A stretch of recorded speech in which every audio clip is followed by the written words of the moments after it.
Hello and welcome back to Women's Football Talk, the YouTube channel that ranks you all the latest news and stories from around the world of women's football. Now before we get into today's video, make sure you hit that subscribe button so you never miss a video and we get that 85% of views down as low as possible. Right, so the weekend's action has just finished and we have had an exciting weekend across all of European football, but there's only one place to start and that is in the UEFA Champions League. It was semi-final day today on Sunday.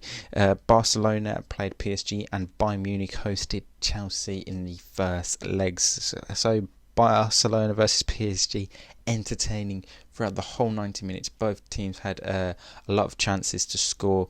However, it finished 1-1. Jennifer Hermoso scored for PSG to give them a lead, and then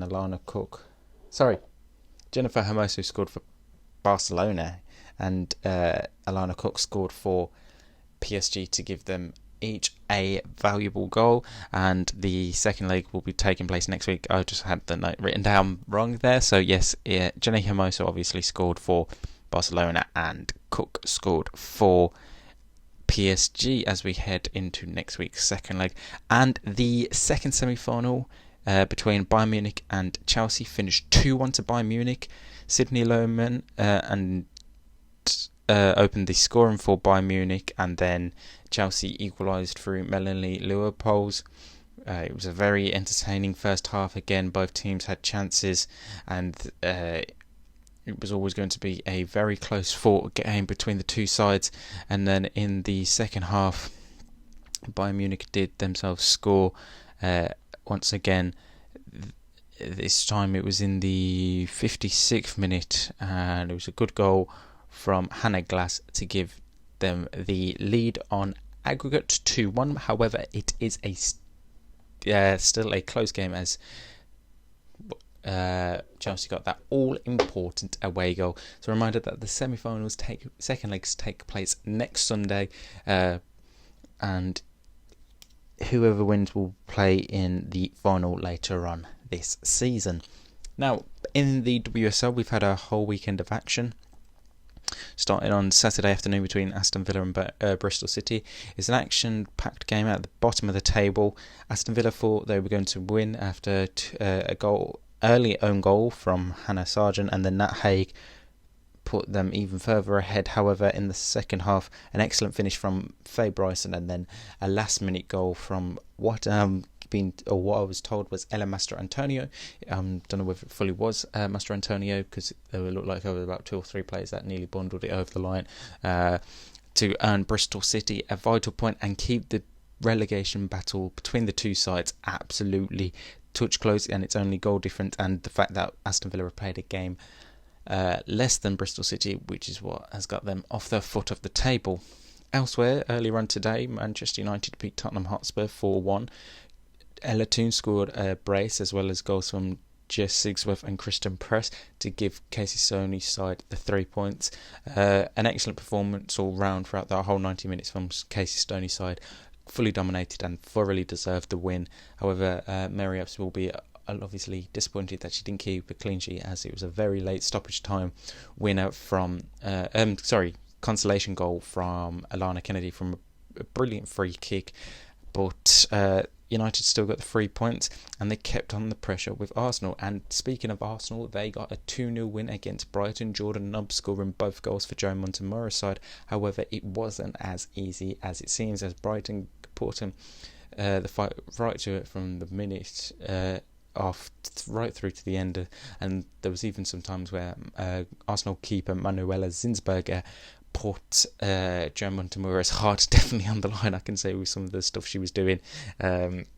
Even as a neutral watching that, it was very like heart palpitation moments, because you're like, what is she doing? Are they going to score? But unfortunately for Hope Power's side, they didn't. So Arsenal leapfrog Man United back again due to Man United finishing earlier, but Arsenal remain in third place on 41 points, having played a game less than Manchester United. However, if they do stay on the same points, Arsenal will get that final Champions League position in England due to a superior goal difference. Then we had Birmingham Reading take place at the same time as Brighton Arsenal, and it was a very entertaining game right the way through. Birmingham took an early lead thanks to Ruby Mace, a corner that wasn't really cleared by Reading's defence, and ball foul to Mace, who just put an absolute lethal shot past Grace Maloney in goal for Reading, and there was nothing she could do about that to give Birmingham an early lead. And then in the second half, I believe it was, Rachel Rowe equalised once again for Reading, this time from a corner kick just after the hour mark. Once again, set pieces and Rachel Rowe scoring this season have just been what has kept Reading alive in games, and it certainly did today. And then the final game that took place between West Ham and Everton finished 0-0. It wasn't the most entertaining games. Everton definitely had chances as well as West Ham, but neither side could find a way past either keeper. And a reminder of the table before we end up this weekend: Chelsea remain top, Manchester City in second, Arsenal third, and Man United fourth, and Bristol City, like I said, are at the foot of the table purely on goal difference. Right, now we have had action elsewhere across European football, the big leagues. In Spain, Real Betis and Sociedad played out a 2-2 draw. Levante beat Granada Tenerife 2-0, with Esther Gonzalez scoring both goals to keep a bit of pressure on Barcelona, though you would say Barcelona have definitely got the Primera Iberdrola wrapped up, despite obviously not playing this weekend due to being in Champions League action. Rayo Vallecano beat Sevilla 3-2 after an excellent second half from Vallecano to get that 2-goal cushion. However, Tony Payne did score late on for Sevilla to make it 3-2.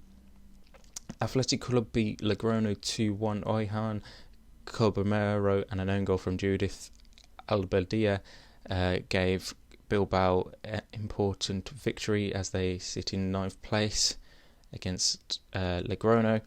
Deportivo and Valencia played out a 1-1 draw. Alba Marino and Cristina Pitarch scored the goals for either side there.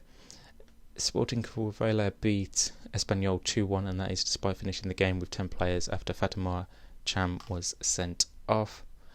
And then Real Madrid won the Madrid derby 2-0 with Kenty Robles and Sofia Jakobsen scoring the goals for Real Madrid. And finally, Santa Teresa beat Eibar 2-0 to secure the 3 points. Over in Italy, it was Italian Cup weekend. AC Milan beat Inter Milan 4-2 to win on 5-4 on aggregate. Veronica Berquet and Natasha Dowie both scoring a brace for AC Milan in that game. And then the other game between Juventus and Roma finished 3-2 to Juventus on the day. Sophia Young-Persson, Christina Girelli and Sara Gami with the goals. However, because Roma scored 2 away goals in this game, they win on away goals rule thanks to Lindsay Thomas and Paloma Lazaro. So they have set up a final between AC Milan to be played on the 30th of May. Over in France, there wasn't many games this weekend. Obviously, as we've mentioned before on the previous show, Paris FC beat Fleury 91 2-0 with Kumbaso and Daphne Corbos scoring for Paris FC. And then Lyon beat Guingamp 5-0 with Amadine Henry, Katerina Makara, Delphine Cascarina, Malvin Mallard and an own goal from Laura Brock to give Lyon the victory. Over in the Netherlands this weekend, Wolfsburg beat Duisburg 4-0 with Alexander Popolina Oberdorf, Rebecca Blomqvist and Fridolina Rolfo scoring for Wolfsburg to keep the pressure on Bayern Munich, as the lead is now 2 points at the top. Obviously, Bayern Munich didn't play this weekend due to them being in the Champions League action. On Friday night, Bayer Leverkusen beat SGS Essen 2-1 with Milena Nikolic and Mina Tananka scoring for Leverkusen, whilst Carlotta Vamsa scored for Essen. Again, the two teams are in 5th and 7th place respectively. However, Leverkusen are looking a bit ahead now to Turbine Potsdam in the table. Then we had Meppen beat Hoffenheim 1-0 with Agnieszka Winskau scoring the only goal for Meppen in that game, which is obviously the surprise of the weekend. Frankfurt beat Freiburg 3-0. Laura Feisinger, Tanya Palovac and Shakira Martinez scoring the goals for Frankfurt to give them a good win. And Sand beat Werder Bremen 6-1 to secure victory. And then finally in the Netherlands, on Friday night, Zwolle and Heerenveen played out a 1-1 draw. Den Haag and FC Twente also played out a 1-1 draw.